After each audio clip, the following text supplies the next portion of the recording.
नमस्कार, मी प्रीती वाघमारे प्रीतीज किचनमध्ये तुमचं स्वागत करते। आज आपण बनवणार आहोत रहू फिश करी। तर चला बघू। हे मी अर्धा किलो मासे घेतलेत आणि ते स्वच्छ 5-6 वेळेस धुवून घेतलेत।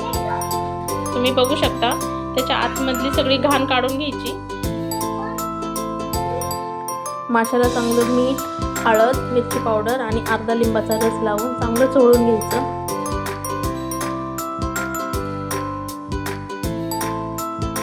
मसाला लावून हे 10 मिनिटं बाजूला ठेवून द्यायचं। गॅसवरती तवा ठेवून घ्यायचा। तवा गरम झाला की त्याच्यामध्ये तेल घालून घ्यायचं।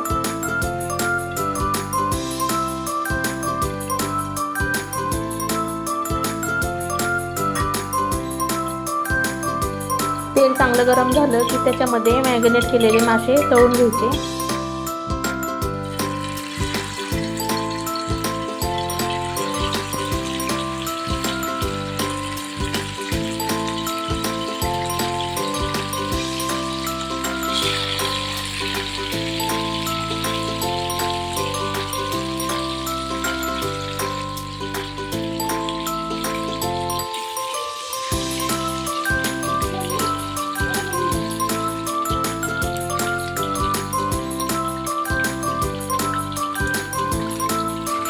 दुसऱ्या बाजूने पण चांगले फ्राय करून घ्यायचे।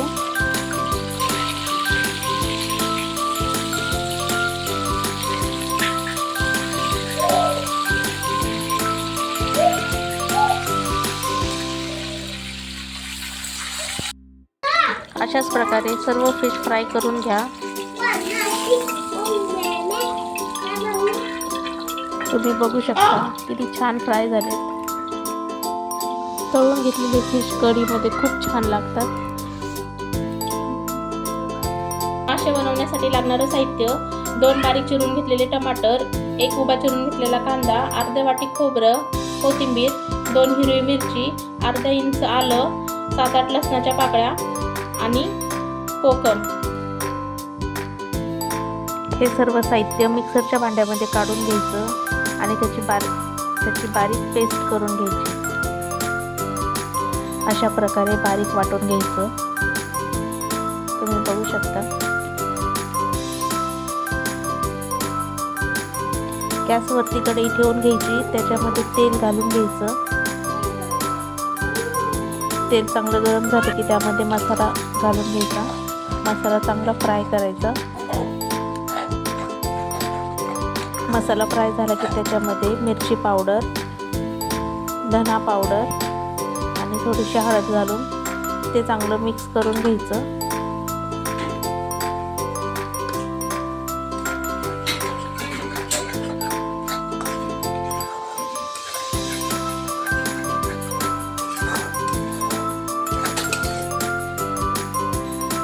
मसाले चांगले परतवून घ्यायचे। मसाल्यामधून जोपर्यंत तेल सेपरेट होत नाही तोपर्यंत ते चांगले परतवून घ्यायचे। मसाले चांगले परतवून झाले की त्यामध्ये पाणी घालून घ्यायचं। पाण्याला चांगली उकळी आली की त्यामध्ये फ्राय केलेले फिश घालून घ्यायचे।